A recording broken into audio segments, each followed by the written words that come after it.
स्टेडियमों में आज भी पैर रखने की जगह नहीं है। टीवी डील्स अब करोड़ों नहीं अरबों की बोलियां लगा रही हैं और क्लबों की तिजोरियां पैसों से छलक रही हैं।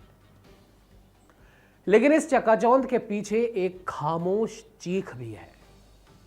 वही फैंस जिन्होंने अपने खून पसीने से फुटबॉल को दुनिया का सबसे बड़ा मजहब बनाया, आज वो अपनी ही बनाई इस जन्नत से चुपचाप बाहर धकेले जा रहे हैं।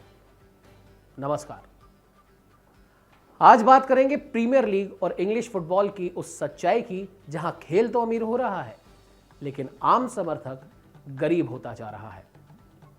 टिकट नहीं, अब लग्जरी एक्सपीरियंस। एक समय था जब लोग शनिवार दोपहर स्टेडियम पहुंचते थे, कैश देकर टिकट लेते थे और अपनी टीम को चीयर करते थे।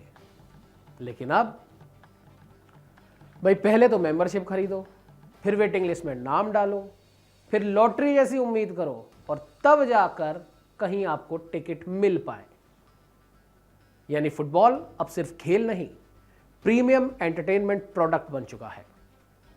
वफादार फैंस ही सबसे ज्यादा परेशान है। फुटबॉल सपोर्टर्स एसोसिएशन ने #स्टॉप एक्सप्लॉइटिंग लॉयल्टी कैंपेन शुरू की है। उनका आरोप है कि क्लब अपने सबसे लॉयल फैंस का ही शोषण कर रहे हैं। इस साल 20 में से 19 प्रीमियर लीग क्लब्स ने सीजन टिकट प्राइस बढ़ा दिए। कुछ उदाहरण आपको बताते हैं। टोटेनहैम हॉटस्पर का सीजन टिकट 2367 यूरो तक पहुंच गया। लिवरपूल एफसी के टिकट 1990 के मुकाबले 800% महंगे हो चुके हैं। और सबसे बड़ा झटका, बच्चों और सीनियर सिटीजन्स के कंसेशन खत्म किए जा रहे हैं। आज कई क्लब स्थानीय फैंस की जगह हाई पेइंग टूरिस्ट चाहते हैं। वो फैंस जो साल में एक बार आए लेकिन हजारों खर्च करें। और पुराने समर्थक मैच से पहले दोस्तों संग पब जाते हैं, क्लब शॉप में ज्यादा खरीदारी नहीं करते, बस अपनी टीम को सपोर्ट करते हैं। और शायद यही बात कुछ क्लबों को पसंद नहीं आ रही। मैनचेस्टर यूनाइटेड ने ओल्ड ट्रैफोर्ड में 1100 पुराने फैंस की सीटें हटाने का फैसला लिया। आखिर क्यों? ताकि वहां पर एक्सपेंसिव हॉस्पिटैलिटी पैकेज बेचे जा सके।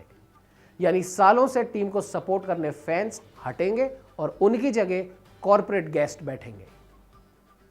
वैसे टीवी ने भी फुटबॉल को बदल दिया है। पहले यूईएफए चैंपियनशिप लीग के एक बड़े मुकाबले फ्री टू एयर टीवी पर आते थे।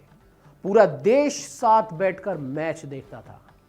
मुझे याद है जब ये मैच आते थे तब हम भी हमारे परिवार के साथ में अक्सर, क्योंकि ये विदेशों में होते थे, तो रात को जाग जाग कर हमने भी ये मैच देखे और शायद आपने भी देखे होंगे।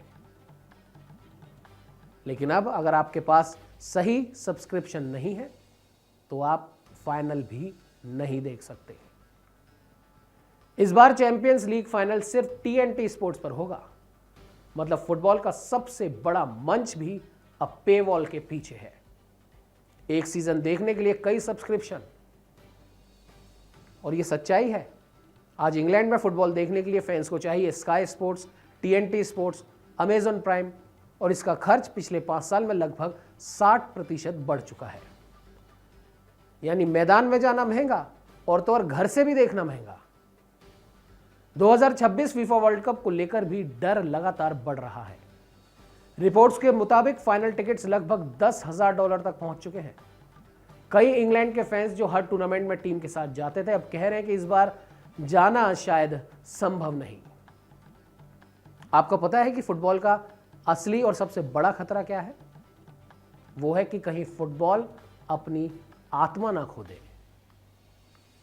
क्योंकि प्रीमियर लीग की सबसे बड़ी ताकत सिर्फ खिलाड़ी नहीं है, बल्कि क्राउड एटमॉस्फेयर है। वही चैंट्स, वही नॉइज, वही पैशन। लेकिन अगर लोकल फैंस ही बाहर हो गए तो स्टेडियम सिर्फ टूरिस्ट अट्रैक्शन बनकर रह जाएंगे। और वो टूरिस्ट, ध्यान दीजिएगा, वो टूरिस्ट जिनका शायद वो देश नहीं है, देश के लिए उतना प्यार नहीं है, वो सिर्फ आएंगे, मैच देखेंगे और थोड़ी बहुत हुटिंग करके निकल जाएंगे। क्योंकि उनका जुड़ाव उस टीम से नहीं होगा, उस देश से नहीं होगा। तो फिर इसका समाधान क्या हो सकता है? कुछ देशों ने इसका रास्ता भी दिखाया है। जर्मनी में कई क्लब फैन ओन मॉडल पर चल रहे हैं। वहां बायर्न म्यूनिख का सीजन टिकट लगभग 150 यूरो का है। जबकि इंग्लैंड में सबसे सस्ता टिकट 345 से शुरू होता है और यूईएफए यूरो 2028 के लिए सस्ते टिकट कैटेगरीज रखने की योजना बनाई जा रही है। आप जानते हैं कि सवाल क्या है? सवाल है क्या फुटबॉल अब फैंस के लिए है या सिर्फ ये एक बिजनेस मॉडल बन चुका है? क्योंकि अगर यही चलता रहा तो एक दिन स्टेडियम तो जरूर भरेंगे, लेकिन उनमें वो आवाज, वो पैशन नहीं होगा जिसने फुटबॉल को ब्यूटीफुल गेम बनाया था। बहरहाल, फुटबॉल सिर्फ 90 मिनट का खेल नहीं है, ये दादा से पोते तक का सफर है, पीढ़ियों की विरासत है। लेकिन जब इसी वफादारी की बोली लगने लगे, जब फैंस के जुनून को सिर्फ एक रेवेन्यू मॉडल मान लिया जाए, तो मैदान पर खेल नहीं मरता जनाब, उस खेल की रूह मर जाती है और पीछे बच जाता है सिर्फ एक बेरहम कारोबार। क्या लगता है आपको कि इस तरह का मैनेजमेंट फुटबॉल जैसे गेम के लिए होना चाहिए, या फिर पहले से जो चलता आ रहा है वही नियम, वही कानून, वही कायदे ऐसे ही छोड़ देने चाहिए? आपकी क्या राय है हमारे कमेंट सेक्शन में आप जरूर बताएं। हमें लाइक कीजिए, शेयर कीजिए और सबसे जरूरी बात, हमें सब्सक्राइब करना ना भूलें। नमस्कार।